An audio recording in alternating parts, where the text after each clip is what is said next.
आज हम BA part third समाजशास्त्र प्रथम प्रश्न पत्र में जाति की विशेषताएं देखेंगे जिनको घुरिये ने बताया है।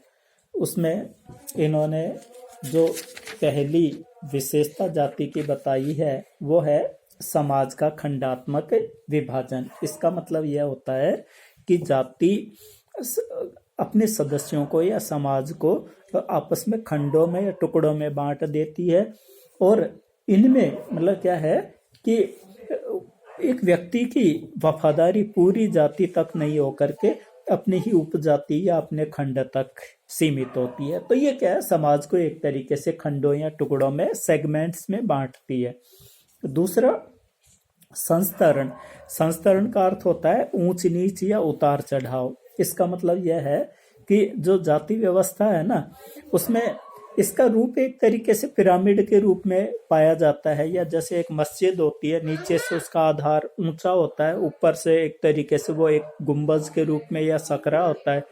वैसे ही जाति के सदस्यों में क्या है कि ऊंच नीच या एक तरीके से छोटे बड़े की भावना पाई जाती है। ब्राह्मण, क्षत्रिय, वैश्य और शूद्र, इस तरीके से एक तरीके से समाज को यह खंडों में बांट देती है।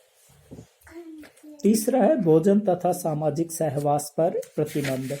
जाति व्यवस्था में ये निश्चित होता है कि एक व्यक्ति किसके यहाँ आ जा सकता है, किसके यहाँ पे खा पी सकता है, या किसी के यहाँ पे परिंदे के हाथ लगा सकता है, किसके यहाँ पे चूल्हे चौके तक जा सकता है। इसका मतलब यहाँ पर आप ये देखिए कि भोजन भी दो तरह का होता है, एक तो कच्चा और एक पक्का। पक्का भोजन तल लिया जाता है इसलिए वो शुद्ध माना जाता है, तो वो पक्का भोजन तो अपने से नीची जाति के व्यक्ति भी कर सकता है, पर कच्चा भोजन वो अपनी जाति या अपने से ऊपर वाली जाति के व्यक्ति के साथ ही ग्रहण कर सकता है। तो यहाँ पे एक गांव में ये सारा निश्चित है कि वो चारपाई पे बैठ सकता है, हुक्का पी सकता है या नहीं पी सकता, परंडे का पानी पी सकता है या नहीं पी सकता, चूल्हे चौके तक जा सकता है या नहीं जा सकता, ये तय होता है। चौथा है नागरिक एवं धार्मिक निर्योग्यताएं और विशेषाधिकार। जाति व्यवस्था में जो ऊंची जाति है उनके लोगों को तो अनेक विशेषाधिकार और सुविधाएं मिले होते हैं, जबकि नीची जाति के लोगों पर अनेक प्रतिबंध या निर्योग्यताएं लगा दी जाती है। जैसे सार्वजनिक कुआं, तालाब, बावड़ी से पानी नहीं भर सकते, मंदिर में नहीं जा सकते, या ऊंची जाति के व्यक्ति को छू नहीं सकते हैं, जबकि जो ऊंची जाति का व्यक्ति है उसको एक तरीके से अनेक प्रकार के विशेषाधिकार और सुविधाएं दी जाती है। पैसे के अप्रतिबंधित चुनाव का अभाव। जाति और व्यवसाय का भी एक संबंध होता है।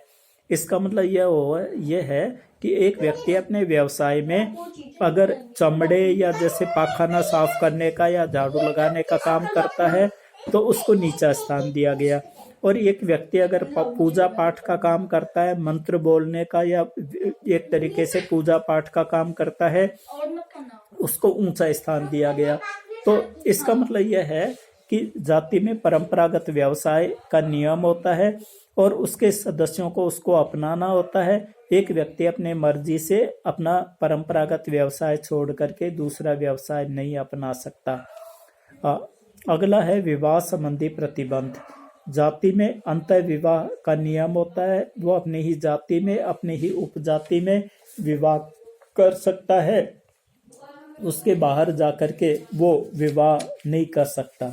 तो इस रूप में ये जो 6 विशेषताएं होती है वो एक तरीके से क्या है कि ये घुरिये ने एक तरीके से जाति व्यवस्था की बताई है, ये विश्लेषण किया है।